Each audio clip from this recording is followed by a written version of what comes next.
Untuk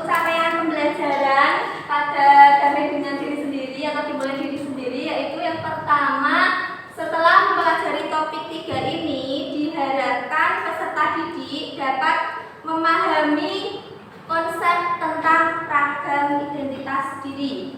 Kemudian mampu memberikan contoh sikap welas asih pada diri sendiri. Memahami konsep tentang ragam identitas itu maksudnya satu orang dengan orang lain itu kan identitasnya berbeda sekalipun itu kembar gitu ya. Kemudian mampu memberikan sikap welas asih. Welas asih itu apa sih? Ya. Welas asih itu apa? Sama nggak dengan kayak kasih sayang gitu? Hampir setipe gitu ya. Kemudian,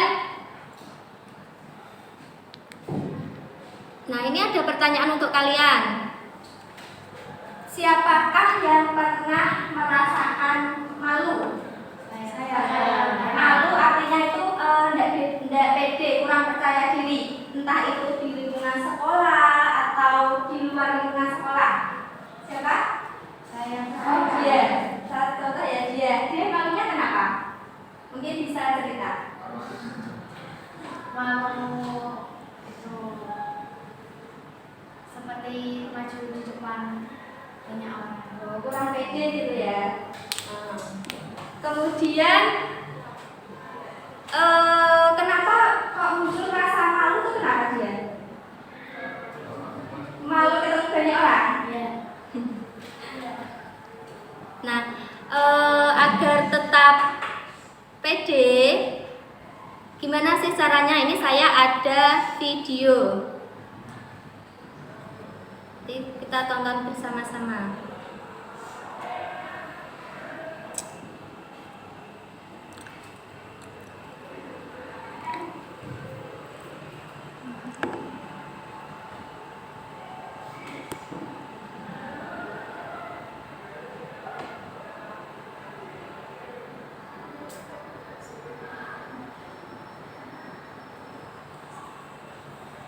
Kedengeran ya suaranya?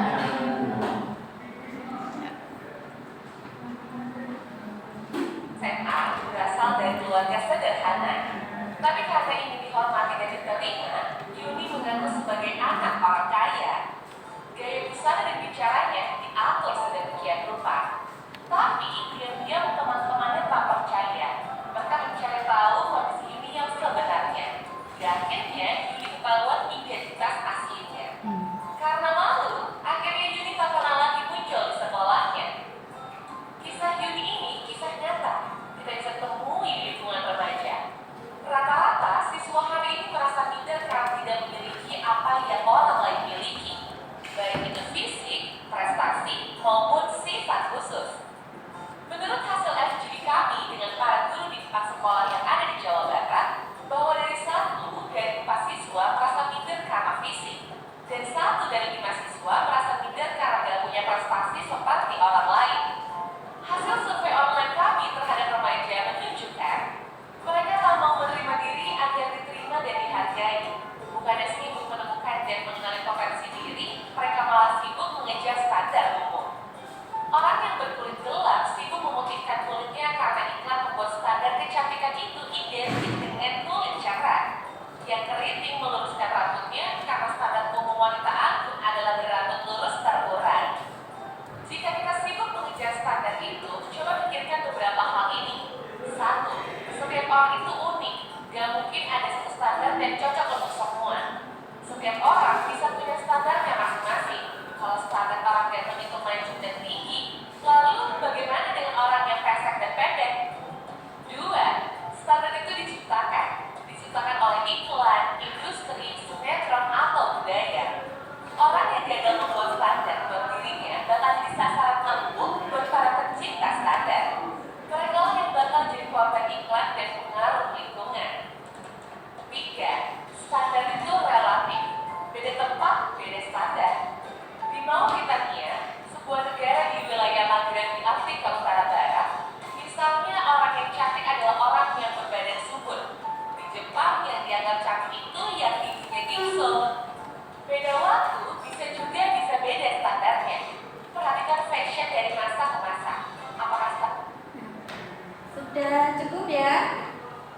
Kira-kira yang bisa dipetik hikmah dari video ini itu apa?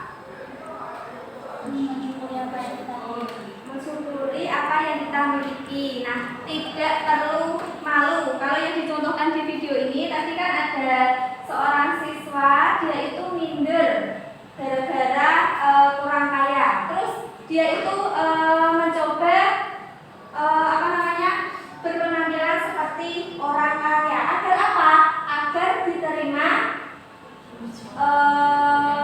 temannya, mungkin agar diakui sebagai orang kaya. Terus ada lagi, kalau standar orang Indonesia itu kan yang namanya cantik itu kan tinggi putih gitu.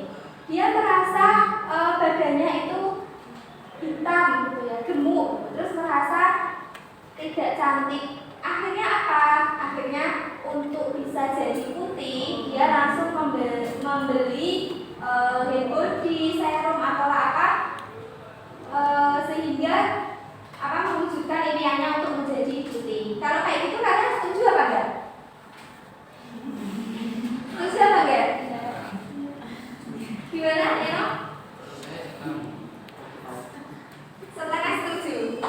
Oh gitu, kenapa setengah setuju? Makanya di stasiun pendidikan ini juga perlu dirawat kan? Oh gitu, setujunya karena kalau untuk merawat, oke, nggak apa-apa. Merawat itu artinya mempertahankan atau menjaga yang sudah ada ya. Tapi kalau itu memutihkan, nah kita kan nggak tahu, maksudnya kandungan kosmetik itu bahaya nggak untuk tubuh kita. Terus solusinya apa? Solusinya yang menerima diri kita sendiri dengan baik, gitu. Kenali potensi diri. Aku nggak kokoh, nggak putih. Yang penting aku berprestasi, ya. Saya lanjutkan lagi materinya.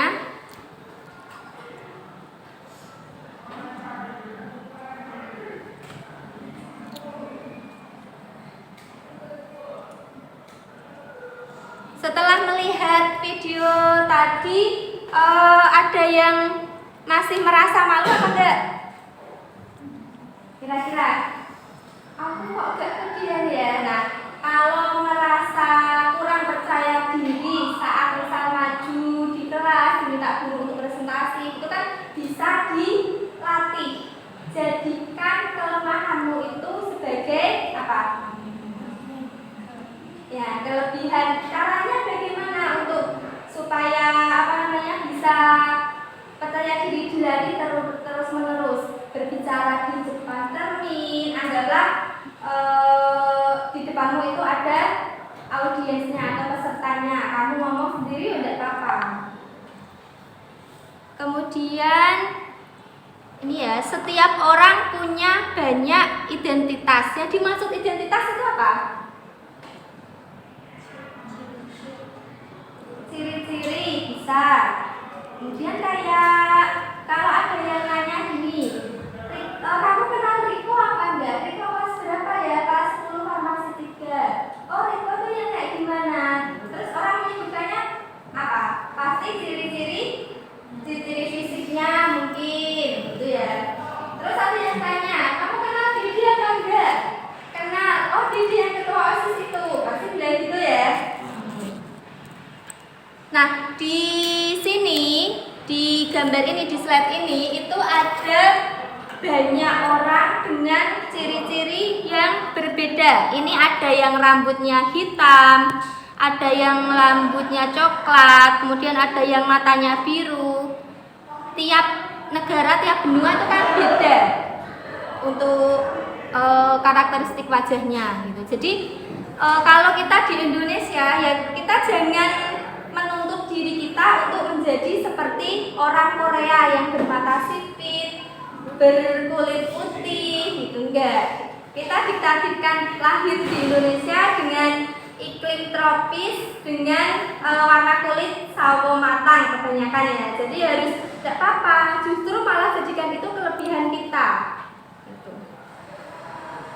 Kemudian ini ya, konsep pertama dari setiap orang punya banyak identitas.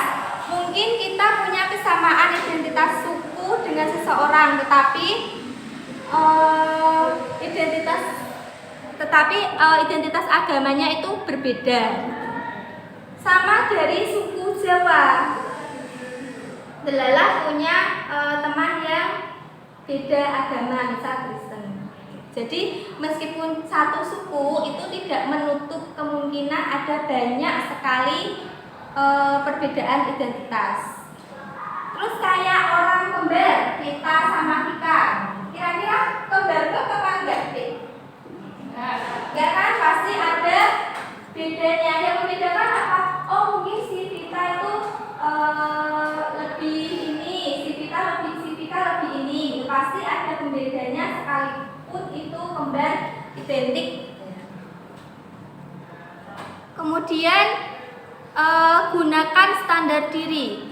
Setiap orang itu unik, tidak bisa dibandingkan dengan yang lain. Jadi tidak usah minder itu tadi ya.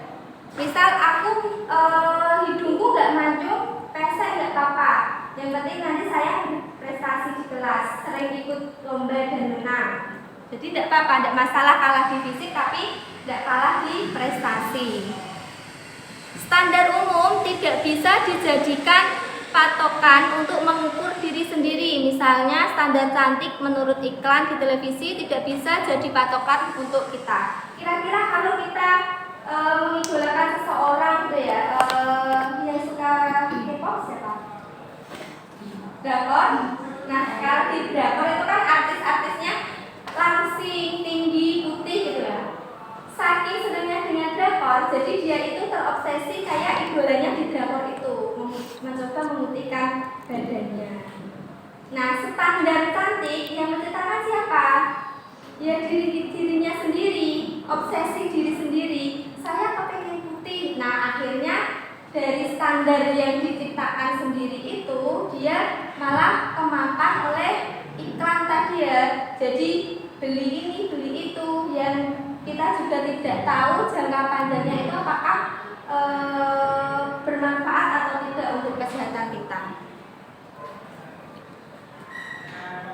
terutama untuk kesehatan mental gitu ya. Kalau misal saya ingin putih, dan putih saya 1 bulan setelah pakai produk ini, setelah 1 bulan kalau tidak putih, kira-kira kamu terbebani nggak pikirannya?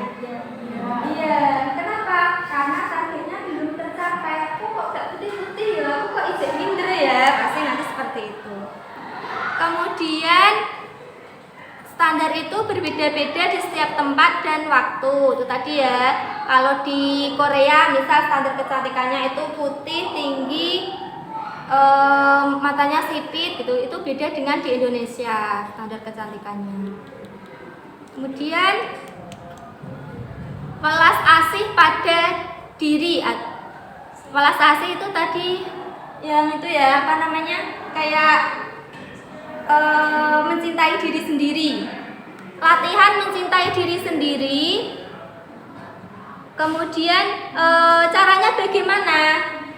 Caranya itu mengekspresikan cinta dan penerimaan terhadap diri sendiri, kebaikan diri. Oh alhamdulillah ya, saya hari ini itu sudah sholat subuh tepat waktu. Sebelum sekolah itu membantu ibu bersih-bersih, nyapu lah setidaknya gitu. Jadi itu kan termasuk kebaikan diri sendiri. Tapi nanti yo ojo sombong juga. Aku mau sholat subuh mesti cuma kancaku kawanan gitu. Enggak boleh seperti itu. Itu namanya menyombongkan diri gitu ya, kelewatan, rasa percaya dirinya berlebih. Kemudian kesadaran penuh. Kesadaran penuh ini caranya bagaimana? Bisa ambil nafas yang dalam dan sadari apa yang terjadi di dalam diri tanpa menghakimi. Kalaupun nanti melakukan kesalahan, bisa tadi kok itu ya nggak sengaja melakukan kesalahan, mungkin ucapanku terlalu jahat sama temanku, ya tidak apa-apa, istighfar sambil menghela nafas. Jangan diulangi lagi hal serupa. Kemudian ini ya, tindakan konkret atau tindakan nyata. Ucapkan terima kasih dan penghargaan terhadap diri kita masing-masing. Pernah nggak kalian berterima kasih pada dirinya sendiri? Biasanya kan kalau setiap, ini kan masih awal tahun ya, akhir tahun itu ada refleksi akhir tahun. Salah